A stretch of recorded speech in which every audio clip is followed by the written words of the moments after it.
Good afternoon, everybody. For those of you who may not know me, I don't think that fits. I'm Carol Goldsmith. For today, I promised everybody a story by Truman Capote, and I'll deliver that on that promise in just a little bit. But first, I'm going to deviate from that plan for a couple of minutes to read you a short article that I stumbled on in the New York Times about a month ago, which I found to be amazingly relevant to our TFAD resident readers program. I think you'll find it relevant too. And then I'll follow it with the Capote story you're all expecting to hear. You're Never Too Old for Story Time.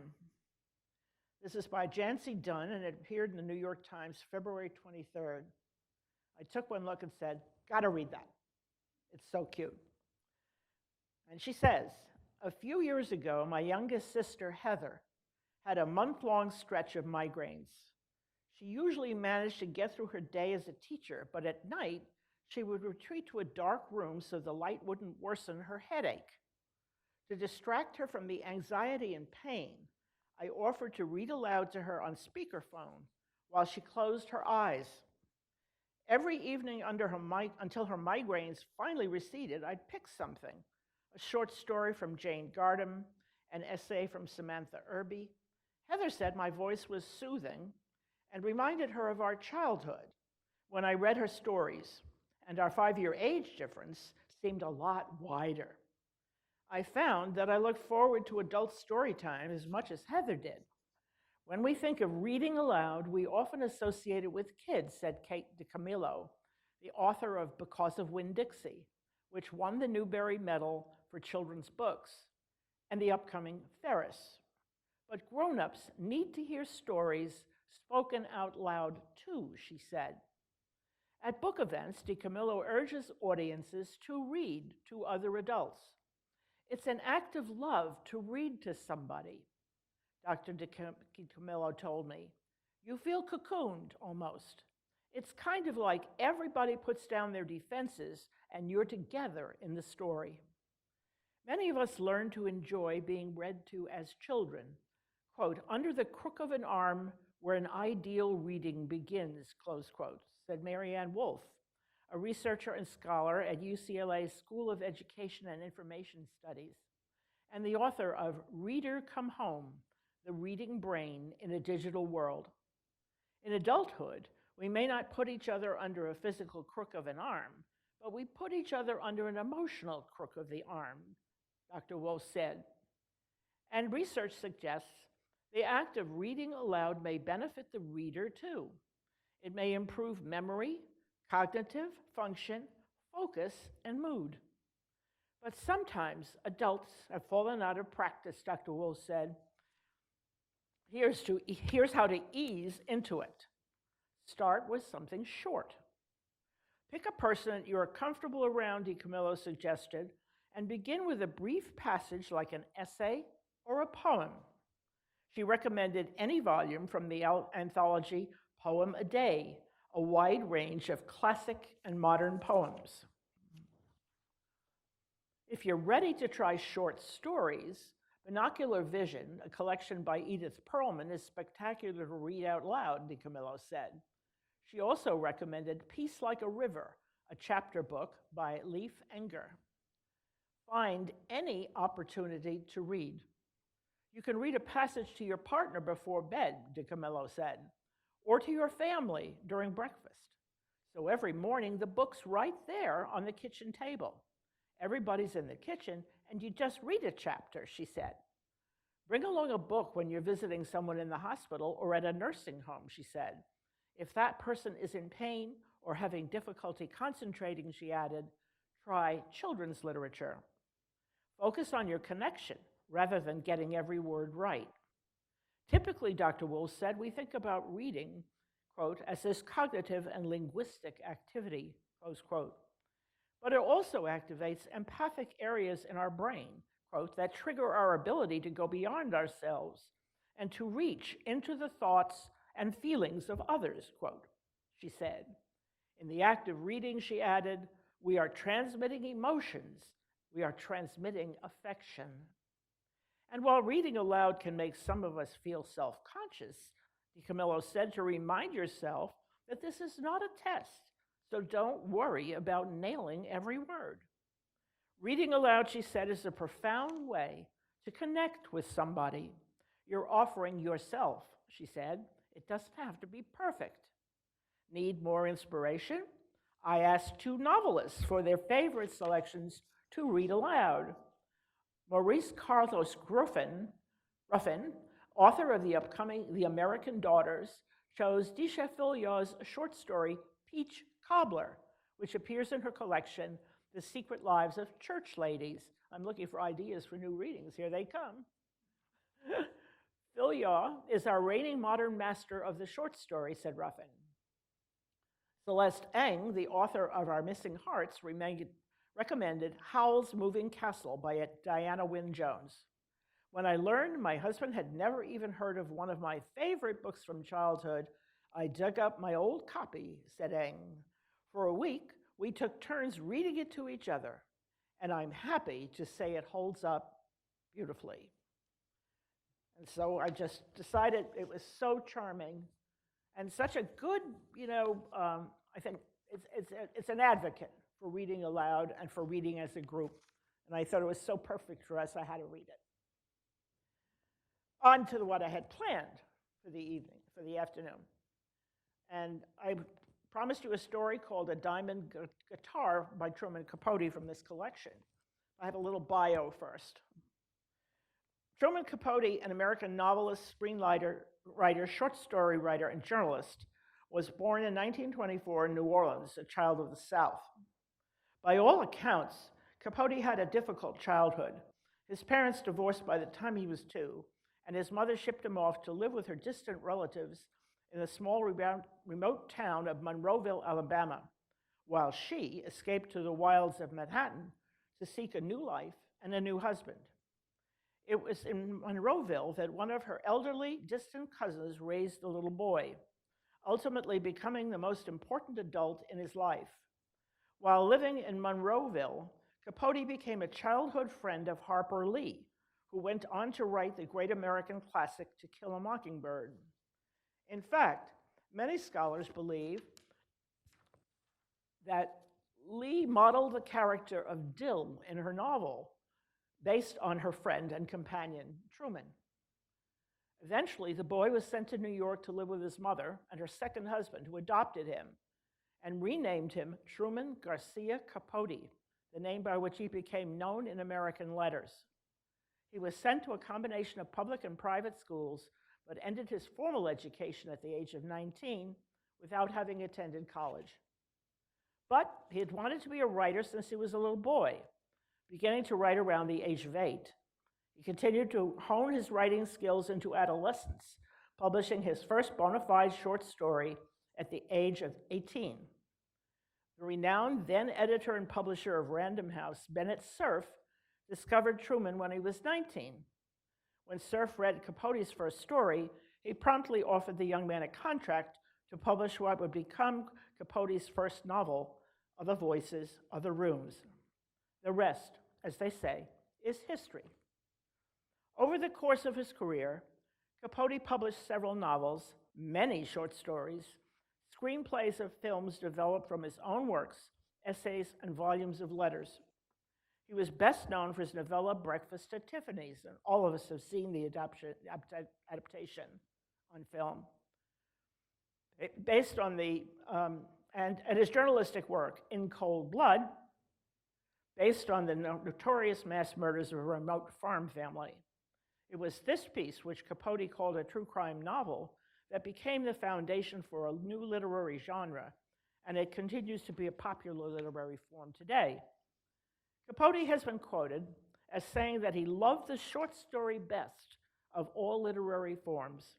With that comment in mind, I chose one for today with a rather Southern Gothic tone to it. If you've read any of Flannery O'Connor's stories, you may notice the similarity. And indeed, Capote is considered to be a part of the group of Southern Gothic writers. Sadly, his early troubles caught up with him. He suffered increasingly difficult bouts of alcoholism and drug use, finally passing away in Los Angeles in 1984 at the too young age of 59.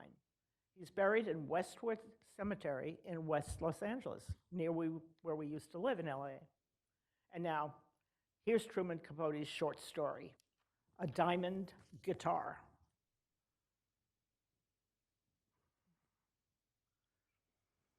Okay, here we go.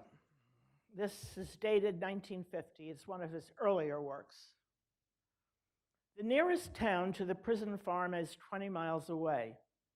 Many forests of pine trees stand between the farm and the town, and it's in these forests that the convicts work. They tap for turpentine. The prison itself is in a forest. You will find it there at the end of a red, rutted road, barbed wire sprawling like a vine over its walls. Inside, there live 109 white men, 97 Negroes, and 1 Chinese. There are 2 sleep houses, great green wooden buildings with tar paper roofs. The white men occupy one, the Negroes and the Chinese the other. In each sleep house, there is 1 large pot-bellied stove, but the winters are cold here, and at night, with the pines waving frostily and a freezing light falling from the moon, the men, stretched on their iron cots, lie awake with the fire colors of the stove playing in their eyes. The men whose cots are nearest the stove are the important men, those who are looked up to or feared. Mr. Schaefer is one of these. Mr. Schaefer, for that's what he's called, a mark of special respect, is a lanky, pulled-out man. He has reddish, silvering hair, and his face is attenuated, religious. There is no flesh to him. You can see the workings of his bones, and his eyes are a poor, dull color. He can read, and he can write, and he can add a column of figures. When another man receives a letter, he brings it to Mr. Schaefer. Most of these letters are sad and complaining. Very often, Mr. Schaefer improvises more cheerful messages and does not read what it is written on the page. In the sleep house, there are 2 other men who can read. Even so, one of them brings his letters to Mr. Schaefer, who obliges by never reading the truth. Mr. Schaefer himself does not receive mail, not even at Christmas. He seems to have no friends beyond the prison, and actually has none there. That is, no particular friend. This was not always true. One winter Sunday, some winters ago, Mr. Schaefer was sitting on the steps of the sleep house carving a doll. He's quite talented at this. His dolls are carved in separate sections, then put together with bits of spring wire. The arms and legs move, the head rolls. When he has finished a dozen or so of these dolls, the captain of the farm takes them into town, and there they are sold in a general store. In this way, Mr. Schaefer earns money for candy and tobacco. That Sunday, as he sat cutting out the fingers for a little hand, a truck pulled into the prison yard. A young boy, handcuffed to the captain of the farm, climbed out of the truck and stood blinking at the ghostly winter sun. Mr. Schaefer only glanced at him. He was then a man of 50, and 17 of those years he'd lived at the farm. The arrival of a new prisoner could not arouse him. Sunday is a free day at the farm, and other men who were moping around the yard crowded down to the truck. Afterward, Pickaxe and Goober stopped by to speak with Mr. Schaefer. Pickaxe said, "He's a foreigner. The new one is, from Cuba, with yellow hair." "A knifer, Captain says," said Goober, who was a knifer himself. "Cut up a sailor in Mobile." "2 sailors," said Pickaxe, "but just a cafe fight. Didn't hurt them boys none." "To cut off a man's ear? You call that not hurting him?"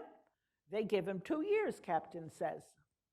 Pickaxe said, "He's got a guitar with jewels all over it." It was getting too dark to work. Mr. Schaefer fitted the pieces of his doll together, and holding its little hands, set it on his knee. He rolled a cigarette. The pines were blue in the sundown light, and the smoke from his cigarette lingered in the cold, darkening air. He could see the captain coming across the yard. The new prisoner, a blond young boy, lagged a pace behind. He was carrying a guitar studded with glass diamonds that cast a starry twinkle. and his new uniform was too big for him. It looked like a Halloween suit.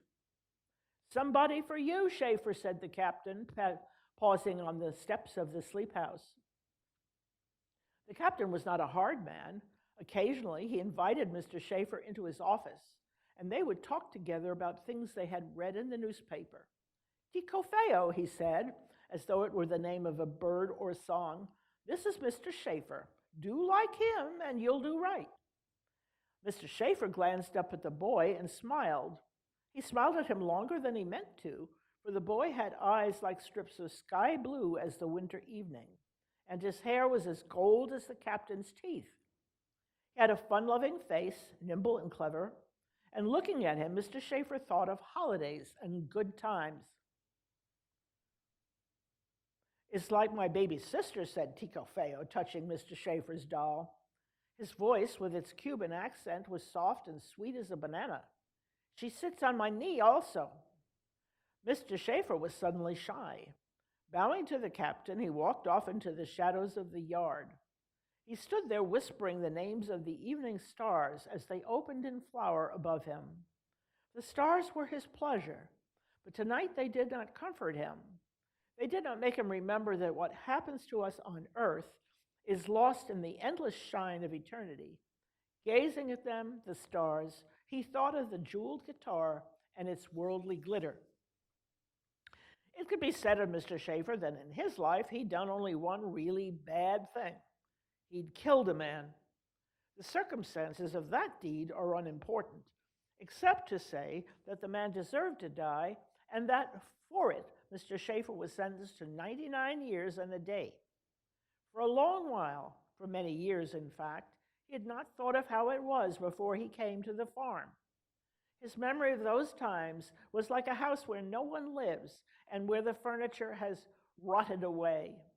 But tonight, it was as if lamps had been lighted through all the gloomy dead rooms. It had begun to happen when he saw Ticofeo coming through the dusk with his splendid guitar. Until that moment, he had not been lonesome. Now, recognizing his loneliness, he felt alive. He had not wanted to be alive. To be alive was to remember brown rivers where the fish run and sunlight on a lady's hair. Mr. Schaefer hung his head. The glare of the stars had made his eyes water. The sleep house usually is a glum place, stale with the smell of men and stark in the light of two unshaded electric bulbs. But with the advent of Ticofeo, it was as though a tropic occurrence had happened in the cold room. For when Mr. Schaefer returned from his observance of the stars, he came upon a savage and garish scene. Sitting cross-legged on a cot, Ticofeo was picking at his guitar with long, swaying fingers and singing a song that sounded as jolly as jingling coins. Though the song was in Spanish, some of the men tried to sing it with him, and Pickaxe and Goober were dancing together. Charlie and Wink were dancing too, but separately. It was nice to hear the men laughing, and when Ticofeo finally put aside his guitar, Mr. Schaefer was among those who congratulated him. "You deserve such a fine guitar," he said. "It's diamond guitar," said Ticofeo, drawing his hand over its vaudeville dazzle. "Once I have a one with rubies, but that one is stole. In Havana, my sister worked in a how you say, where make guitar, is how I have this one." Mr. Schaefer asked him if he had many sisters, and Ticofeo, grinning, held up 4 fingers. Then his blue eyes narrowing greedily, he said, "Please, mister, you give me doll for my 2 little sister?" The next evening, Mr. Schaefer brought him the dolls. After that, he was Ticofeo's best friend, and they were always together. At all times, they considered each other. Ticofeo was 18 years old, and for 2 years had worked on a freighter in the Caribbean. As a child, he'd gone to school with nuns, and he wore a gold crucifix around his neck. He had a rosary, too. The rosary he kept wrapped in a green silk scarf that also held 3 other treasures: a bottle of Evening in Paris cologne, a pocket mirror, and a Rand McNally map of the world. These and the guitar were his only possessions, and he would not allow anyone to touch them. Perhaps he prized his map the most. At night, before the lights were turned off, he would shake out his map and show Mr. Schaefer the places he'd been: Galveston, Miami, New Orleans, Mobile, Cuba, Haiti, Jamaica, Puerto Rico, the Virgin Islands, and the places he wanted to go to. He wanted to go almost everywhere, especially Madrid, especially the North Pole. This both charmed and frightened Mr. Schaefer. It hurt him to think of Tico Feo on the seas and in far places. He sometimes looked defensively at his friend and thought, "You're just a lazy dreamer." It's true that Tico Feo was a lazy fellow. After that first evening, he had to be urged even to play his guitar. At daybreak, when the guard came to rouse the men, which he did by hanging a hammer on the stove, Tico Feo would whimper like a child. Sometimes he pretended to be ill, moaned, and rubbed his stomach. But he never got away with this, for the captain would send him out to work with the rest of the men. He said, and Mr. Schaefer were put together on a highway gang. It was hard work, digging at frozen clay and carrying crocus sacks filled with broken stone. The guard had always to be shouting at Tico Feo, for he spent most of the time trying to lean on things. Each noon, when the dinner buckets were passed around, the two friends sat together. There were some good things in Mr. Schaefer's bucket, as he could afford apples and candy bars from the town. He liked giving these things to his friend, for his friend enjoyed them so much, and he thought, "You are growing. It will be a long time until you are a grown man." Not all the men liked Tico Feo, because they were jealous, or for more subtle reasons. Some of them told ugly stories about him. Tico Feo himself seemed unaware of this. When the men gathered around him and he played his guitar and sang his songs, you could see that he felt he was loved. Most of the men did feel a love for him. They waited for and depended upon the hour between supper and lights out. "Tico, play your box," they would say. They did not notice that afterwards there was a deeper sadness than there had ever been. Sleep jumped beyond them like a jackrabbit, and their eyes lingered ponderingly on the firelight that creaked behind the grating of the stove. Mr. Schaefer was the only one who understood their troubled feeling, for he felt it too. It was that his friend had revived the brown rivers where the fish run, and ladies with sunlight in their hair. Soon, Tico Feo was allowed the honor of having a bed near the stove and next to Mr. Schaefer. Mr. Schaefer had always known that his friend was a terrible liar. He did not listen for the truth in Tico Feo's tales of adventures, of conquests and encounters with famous people. Rather, he took pleasure in them as plain stories, such as you would read in a magazine, and it warmed him to hear his friend's tropic voice whispering in the dark. Except that they did not combine their bodies or think to do so. Though such things were not unknown at the farm, they were as lovers. Of the seasons, spring is the most shattering.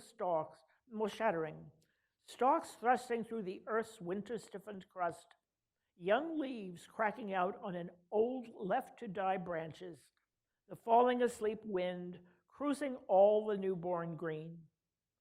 And with Mr. Schaefer, it was the same, a breaking up, a flexing of muscles that had hardened. It was late January. The friends were sitting on the steps of the sleep house, each with a cigarette in his hand. A moon, thin and yellow as a piece of lemon rind, curved above them, and under its light, threads of ground frost glistened like silver snail trails. For many days, Tico Feo had been drawn into himself, silent as a robber waiting in the shadows. It was no good to say to him, "Tico, play your box." He would only look at you with smooth, under-ether eyes. "Tell a story," said Mr. Schaefer, who felt nervous and helpless when he could not reach his friend. "Tell about when you went to the racetrack in Miami." "I not ever go to no racetrack," said Tico Feo. thereby admitting to his wildest lie, one involving hundreds of dollars and a meeting with Bing Crosby. He did not seem to care. He produced a comb and pulled it sulkily through his hair. A few days before this comb had been the cause of a fierce quarrel. One of the men, Wink, claimed that Tico Feo had stolen the comb from him, to which the accused replied by spitting in his face. They had wrestled around until Mr. Schaefer and another man got them separated. "It's my comb, you tell him," Tico Feo had demanded of Mr. Schaefer. But Mr. Schaefer, with quiet firmness, had said no, it was not his friend's comb, an answer that seemed to defeat all concerned. "Oh," said Wink, "if he wants it so much, Christ's sake, let the son of a bitch keep it." And later, in a puzzled, uncertain voice, Tico Feo had said, "I thought you was my friend." "I am," Mr. Schaefer had thought, though he said nothing. "I not to go to no racetrack, and what I said about the widow woman, that is not true also." He puffed up his cigarette to a furious glow and looked at Mr. Schaefer with a speculating expression. "Say, you have money, mister?" "Maybe $20, said Mr. Schaefer hesitantly, afraid of where this was leading. "Not so good, $20, Tico said, but without disappointment. "No, important. We work our way. In Mobile, I have my friend Federico. He will put us on a boat. There will not be trouble." And it was as though he were saying that the weather had turned colder. There was a squeezing in Mr. Schaefer's heart. He could not speak.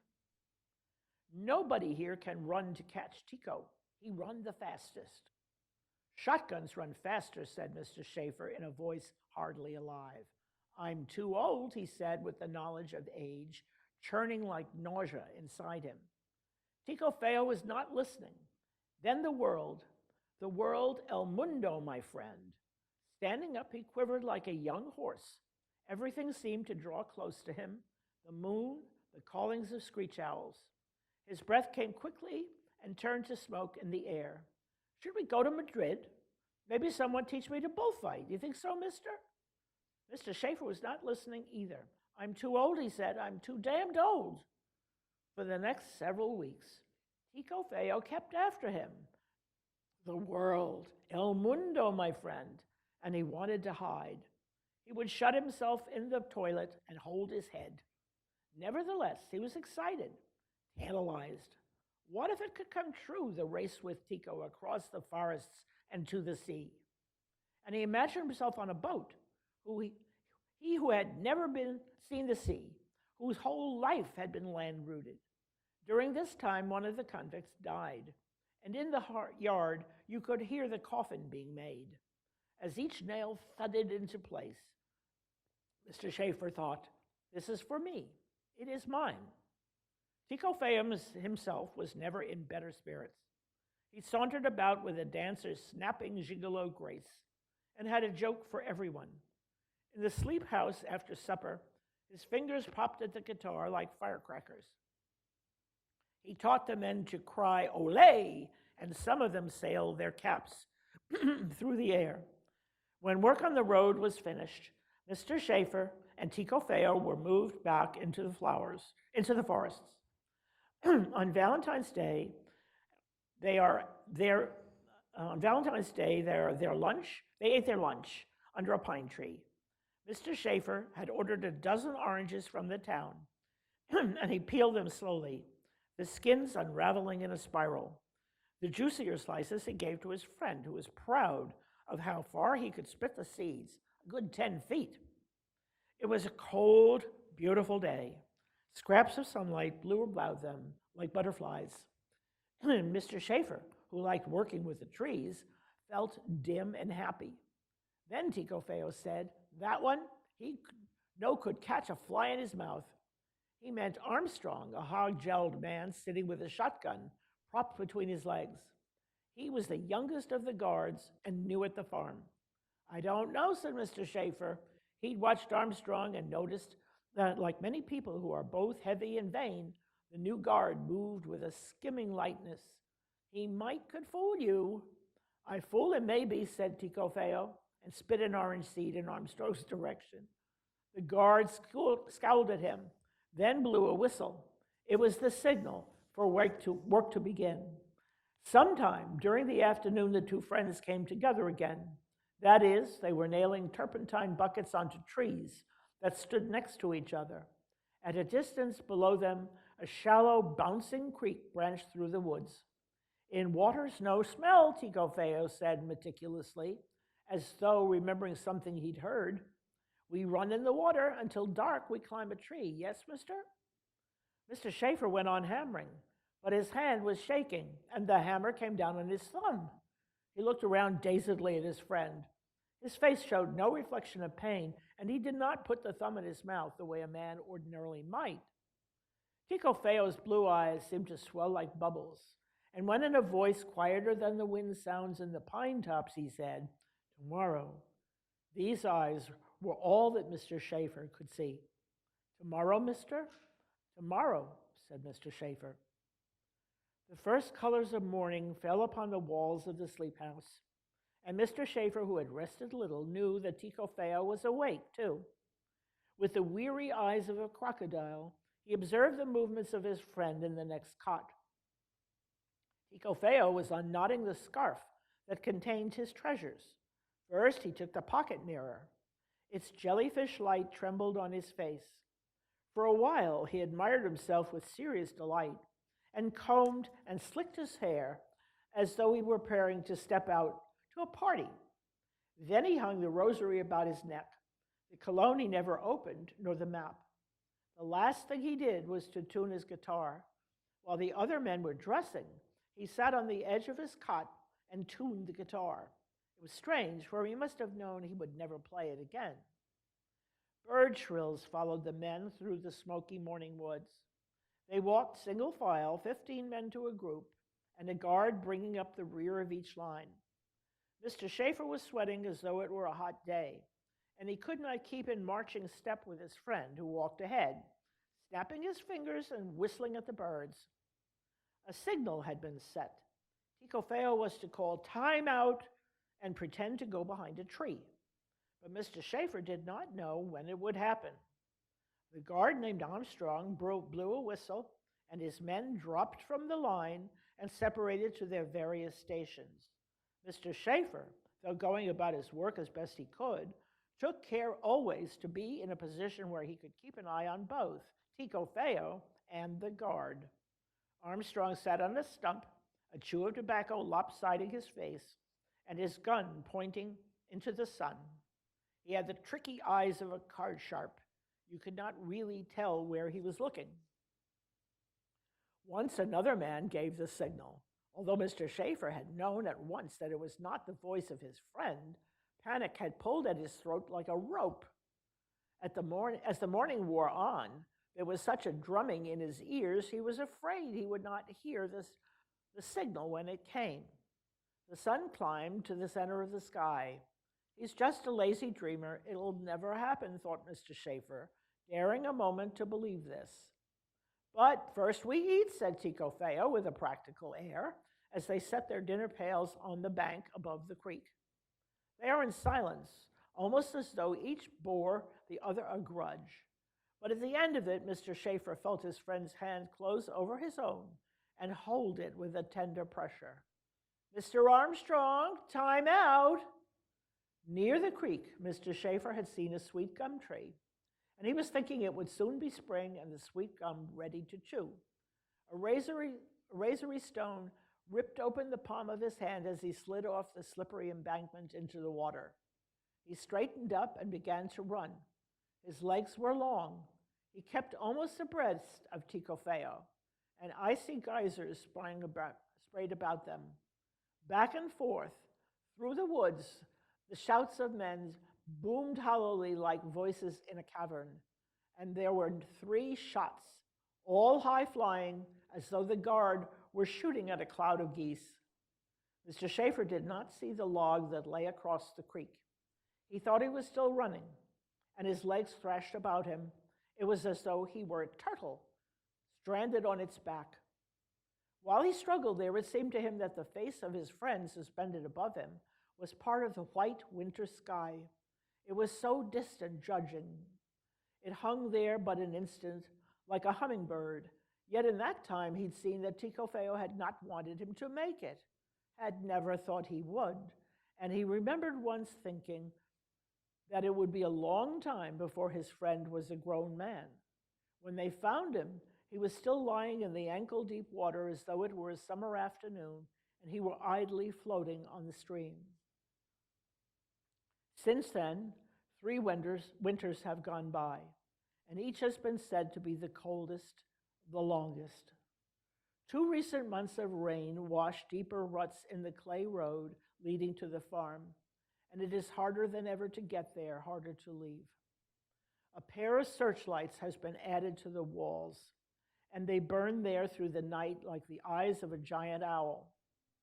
Otherwise, there have not been many changes. Mr. Schaefer, for instance, looks much the same, except that there is a thicker frost of white in his hair. And as the result of a broken ankle, he walks with a limp. It was the captain himself who said that Mr. Schaefer had broken his ankle attempting to capture Tico Feo. There was even a picture of Mr. Schaefer in the newspaper, and under it this caption, "Tried to prevent escape." At the time, he was deeply mortified, not because he knew the other men were laughing, but because he thought of Tico Feo seeing it. But he cut it out of the paper anyway and keeps it in an envelope along with several clippings pertaining to his friend. A Minster woman told the authorities he'd entered her home and kissed her. Twice he was reported seen in the Mobile vicinity. Finally, it was believed that he had left the country. No one has ever disputed Mr. Schaefer's claim to the guitar. Several months ago, a new prisoner was moved into the sleep house. He was said to be a fine player, and Mr. Schaefer was persuaded to lend him the guitar. But all the man's tunes came out sour, for it was as though Tico Feo, tuning his guitar that last morning, had put a curse upon it. Now it lies under Mr. Schaefer's cot, where its glass diamonds are turning yellow. In the night, his hand sometimes searches it out, and his fingers drift across the strings. Then the world. Truman Capote. He writes beautifully, I think. There's some really nice literature in here. Do any of you see a kind of a resemblance to Shawshank Redemption? The escape, the older man, a younger friend, challenging the position of the older man. There's something related to that. Do you remember that film? That's Stephen King. My pleasure. They tried. Tico Feo got out. But Mr. Schaefer dies, stumbles over a log and gets caught. Okay? Put his money in a guy with a diamond guitar. Big mistake. He writes very well.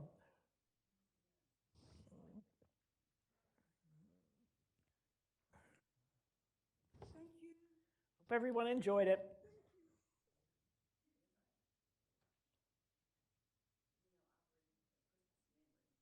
I know you did. I heard about that.